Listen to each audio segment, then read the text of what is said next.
Vous avez été plusieurs à me demander un programme d'exercice pour vous aider à vous tenir plus droit, à corriger ce que certains appellent la bosse de bison. Je vous présente ce programme dans quelques secondes.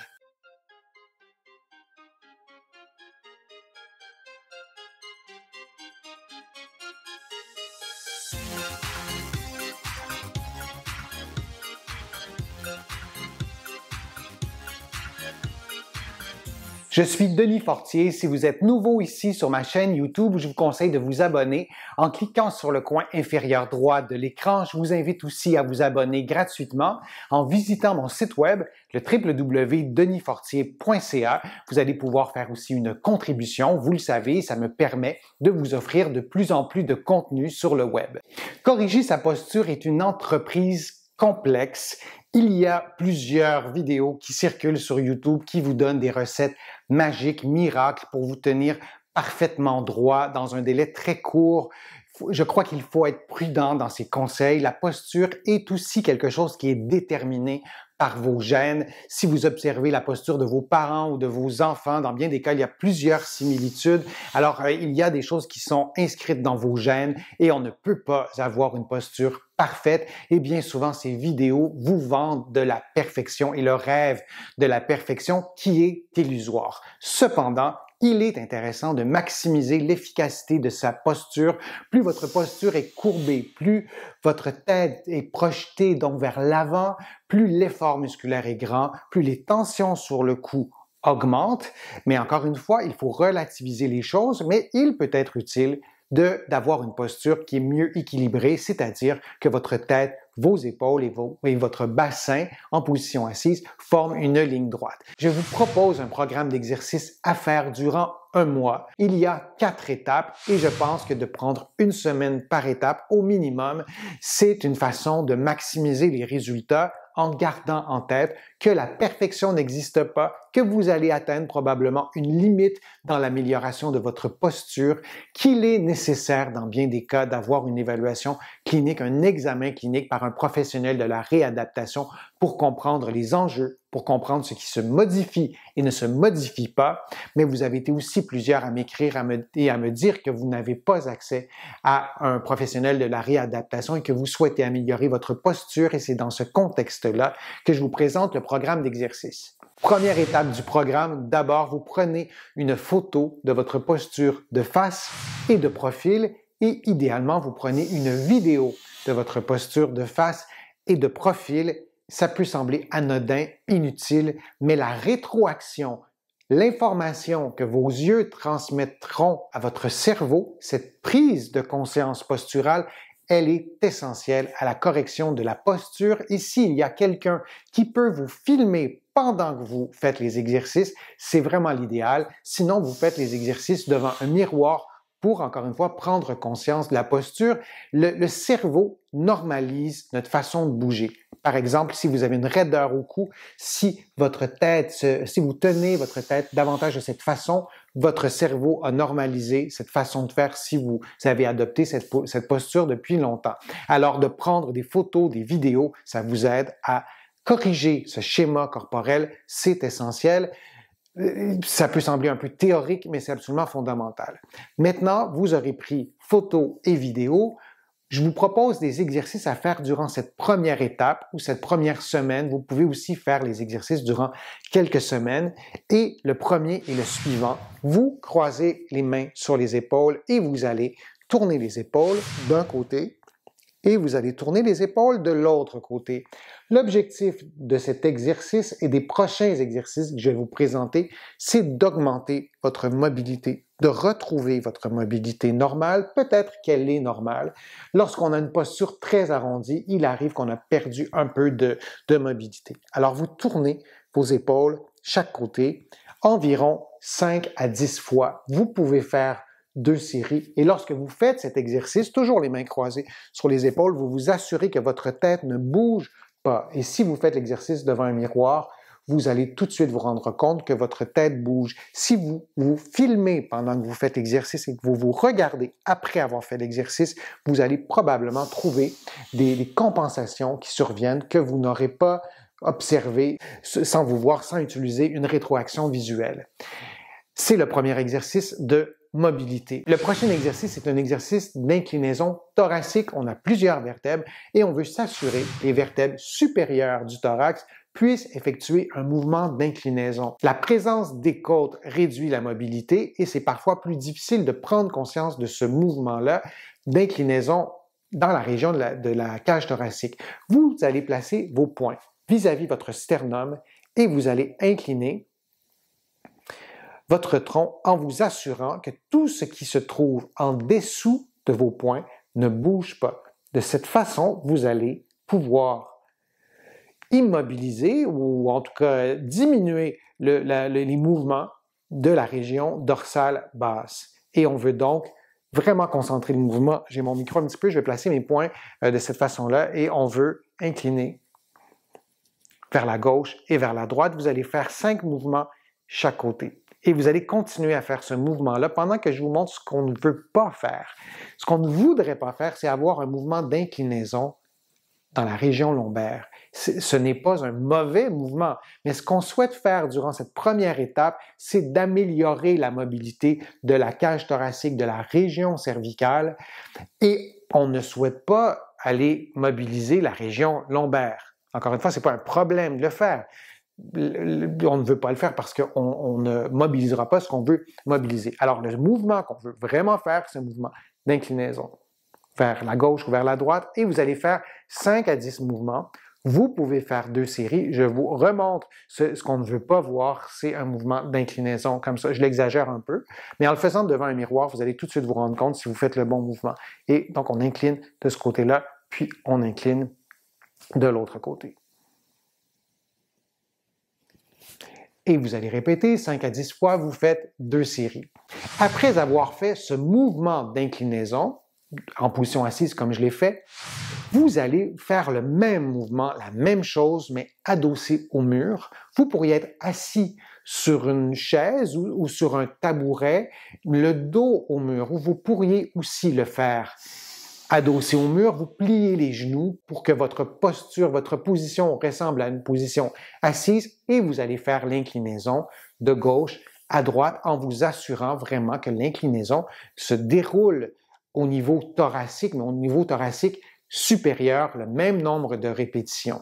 Si vous arrivez à faire l'exercice en position assise, il n'est pas en position assise adossée au mur, il n'est pas utile de le faire en position assise sans vous adosser au mur. Après avoir fait ces exercices, vous allez faire une prise de conscience de votre posture. Vous allez vous adosser au mur, le dos au mur, la tête au mur, les fesses au mur, idéalement les talons au mur. Si c'est difficile, si c'est impossible, certaines personnes ont l'impression qu'elles vont tomber vers l'avant.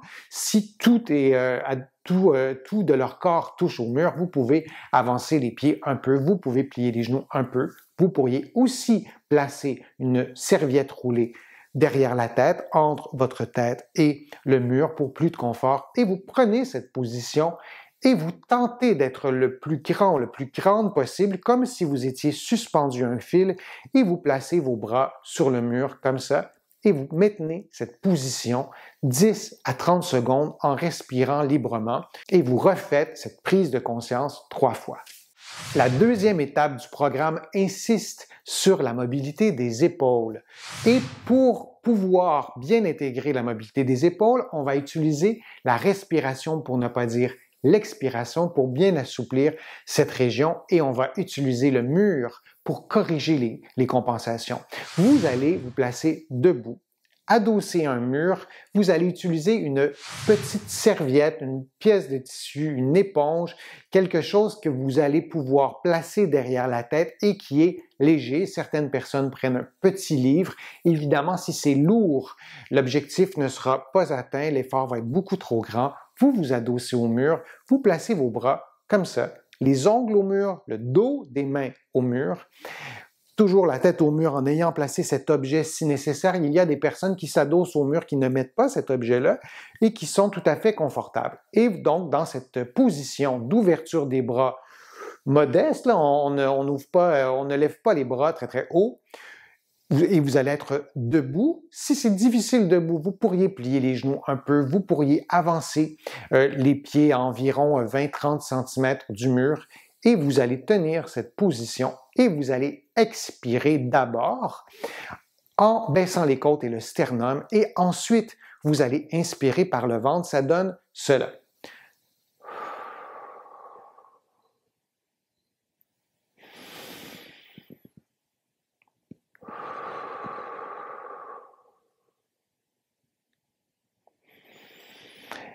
Ainsi de suite, vous allez poursuivre cette expiration suivie d'une inspiration abdominale. Maintenant, je vous l'explique de façon beaucoup plus précise. Durant l'expiration, vous allez baisser votre sternum et vous allez baisser vos côtes, toujours en gardant vos mains comme ça. Et ce qu'on veut avoir, c'est un mouvement vers le bas de la cage thoracique qui donne quelque chose comme ça. Donc, si j'exagère un peu, j'amplifie pour que vous voyez mieux. Si j'étais placé comme ça, ce qui est complètement exagéré, mais pour que vous le voyez mieux, le mouvement d'expiration donne ceci. On veut vraiment descendre la cage thoracique, descendre les côtes, descendre le sternum. Il s'agit de mouvements de quelques millimètres. Ce sont de petits mouvements. Et en descendant, en effectuant ces mouvements, vous allez vous assurer de ne pas bouger la tête. Dans certains cas, lorsqu'on expire, la tête fera un mouvement d'extension. Dans certains cas, la tête ira vers l'avant. Alors, l'objet que vous aurez placé derrière la tête, son utilité est ici. Lors de l'expiration, si votre tête avance, l'objet va tomber. Alors, vous aurez une rétroaction instantanée. Si votre tête bouge, l'objet derrière va tomber. J'ai des patients qui placent une feuille de papier qui ne ressentent pas le besoin d'avancer la tête. Ces personnes-là sont confortables, la tête au mur, mais pour leur donner cette rétroaction du mouvement de la tête qui est parfois, on ne s'en rend pas compte, eh bien, le fait de sentir l'objet tomber, ne serait-ce qu'une feuille de papier, tout de suite, on sait que la tête a bougé. Et cette rétroaction-là accélère vraiment le processus de correction posturale. Et vous respirez de cette façon, lentement, pendant environ 2 à 4 minutes. Vous prenez une pause et vous répétez environ 3 fois. Pour certaines personnes, cet exercice sera hyper facile. Pour d'autres personnes, le fait de tenir cette position durant quelques minutes générera des tensions, un effort musculaire parfois étonnant. Corriger sa posture, ce n'est pas uniquement une question de volonté, c'est aussi une question de mobilité. Je vous en ai parlé durant la première étape, mais c'est aussi une question d'endurance posturale et de vous placer dans cette position. C'est l'inverse d'une position arrondie. Et si vous n'êtes pas habitué de tenir ce type de position, lorsque vous allez vous placer dans une position complètement déroulée, vos muscles de la posture n'auront peut-être pas l'endurance de tenir le poids du corps et de faire l'exercice d'expiration puis d'inspiration abdominale. Vous inspirez en gonflant le ventre durant le nombre de minutes que je vous ai mentionné, augmentera votre endurance posturale en position debout, mais aussi en position assise. Et n'oubliez pas de vous filmer, de prendre des photos pendant que vous faites l'exercice et d'analyser tout ça après pour être certain et certaine que ce que votre cerveau perçoit, c'est bien ce qui se passe dans la réalité. Vous pourrez valider avec une vidéo, avec une photo, si ce que vous avez perçu est conforme au déroulement de l'exercice. Pour la troisième étape du programme d'exercice pour améliorer votre posture, pour avoir une posture plus droite, vous allez reprendre l'exercice de l'étape 2, cet exercice, et vous allez lentement lever les bras beaucoup plus haut, jusqu'à 90 degrés. Et lorsque vous allez lever vos bras, vous allez vraiment vous assurer de ne pas lever les épaules, de ne pas arrondir les épaules. Et vous allez maintenir cette position au moins 30 secondes, idéalement 1 minute, et vous allez répéter cette séquence 4 fois. Alors, vous tenez de 30 secondes à 60 secondes, vous relâchez, vous prenez une pause et vous allez répéter. Et pendant que vous tenez cette position-là, vous faites l'expiration que vous avez pratiquée pendant au moins 1 semaine à l'étape 2. Alors, je vous le fais une fois. On lève les bras, on s'installe dans cette position adossée au mur. Vraiment, c'est la même chose que l'étape 2, mais on lève les bras beaucoup plus haut. Vous pourriez avoir les genoux un peu pliés, vous pourriez avoir avancé vos pieds du mur si c'est trop exigeant d'être vraiment adossé au mur en gardant vos pieds au mur, mais vous allez avoir placé derrière la tête toujours le même objet Et donc, vous tenez cette position-là pendant 30 à 60 secondes pendant que vous faites l'expiration, ce qui donne ceci.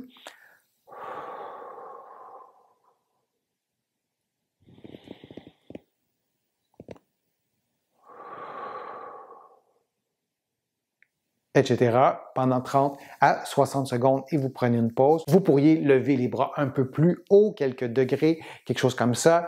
Il n'est pas nécessaire de lever plus haut que ce que je vous montre en ce moment et vous faites l'exercice pour augmenter davantage votre endurance posturale. C'est toujours la même chose. Vous allez filmer, prendre des photos, observer et lorsque vous le faites, moi, je vous encourage à le faire de face et un petit peu de profil. Là, vous allez être adossé à un mur. Ce sera difficile peut-être de prendre une photo de profil. Il faudra évidemment demander à quelqu'un d'autre, mais au moins en angle pour que vous puissiez observer votre posture et corriger ce que vous aurez peut-être perçu comme symétrique ou peut-être perçu comme une posture droite qu'il ne sera pas. Et vous faites attention durant l'exercice de ne pas avoir une extension du cou, mais vraiment de garder votre tête bien alignée. Votre regard doit être horizontal. La quatrième et dernière étape est une étape d'intégration. Vous allez refaire tous les exercices qu'on aura fait à l'étape 1, 2 et 3.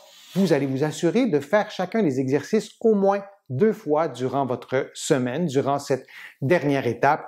Et vous allez intégrer cette rééducation posturale, cette capacité à vous tenir plus droit, à pouvoir dérouler, à mobiliser la région dorsale et la région cervicale de façon plus normale et vous allez le faire durant la vie de tous les jours et ce sera durant cette étape que vous allez intégrer ces corrections posturales lorsque vous êtes à l'ordinateur, lorsque vous êtes devant la télévision, lorsque vous marchez, peu importe votre position, peu importe le contexte aussi dans lequel vous allez bouger et vous allez prendre quelques secondes, plusieurs fois par jour, pour prendre conscience de votre posture. Il est impossible de penser constamment à sa posture, mais durant cette dernière étape, vous allez examiner votre environnement. Lorsqu'on parle de posture, on pense à notre corps, mais notre environnement détermine aussi notre posture selon votre morphologie. Si vous êtes très grand ou très grande ou plus petite, votre environnement n'est pas nécessairement adapté à votre morphologie. Pensez à votre ordinateur, pensez à la télévision, pensez aussi à l'environnement lorsque vous êtes dans la cuisine, lorsque vous faites des travaux ménagers, votre environnement de travail. Surtout, on oublie souvent cet aspect qui détermine notre posture, notre environnement, et vous allez vous assurer de respecter les règles ergonomiques, notamment dans l'ajustement du poste de travail à l'ordinateur. Et durant ces prises de conscience, vous allez tenter d'être le plus droit et la plus droite pour pouvoir intégrer cette nouvelle posture. Mais l'idée est d'avoir une piqûre de rappel pour reprendre une position semblable à cette position que vous aviez adoptée adossée au mur où vous étiez quand même certainement beaucoup plus droit ou plus droite qu'à certains moments de la journée où on s'affaisse de cette façon. Et l'autre aspect aussi de cette période d'intégration, vous allez penser non pas à la région qui vous préoccupe, le haut du corps, les épaules qui sont arrondies, la région dorsale qui est davantage bombée, vous allez penser aussi, et pour ne pas dire surtout, au bas du dos.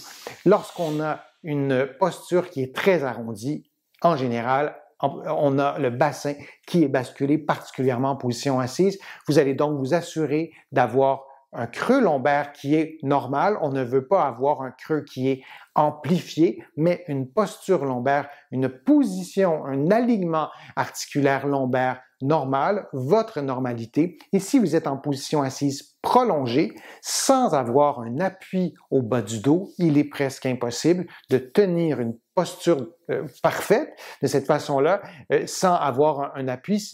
On va finir par retrouver une position qui ressemble à celle-ci.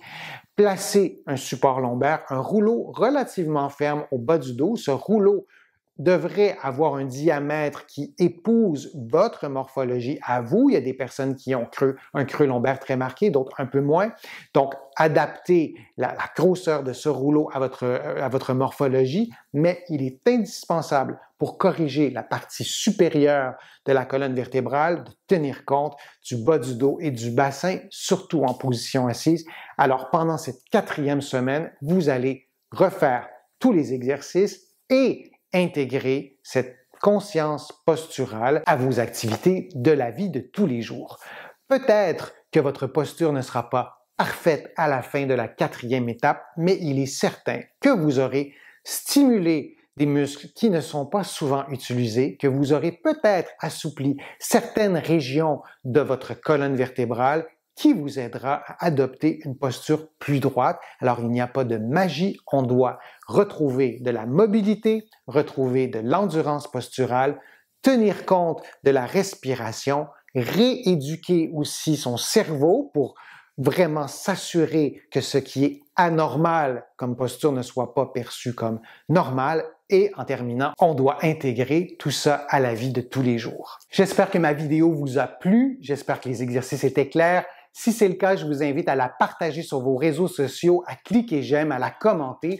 Vous le savez, ça me donne plus de visibilité, ça m'aide à produire de nouveaux contenus. Vous allez trouver aussi beaucoup d'informations sur mon site web que je vous invite à visiter, le www.denisfortier.ca. Vous allez trouver aussi beaucoup d'informations dans mes livres qui sont disponibles partout au Canada, en librairie et sur le web. J'ai le privilège d'être publié partout à travers le monde, notamment en France. Vous allez trouver là aussi mes livres en librairie et sur le web.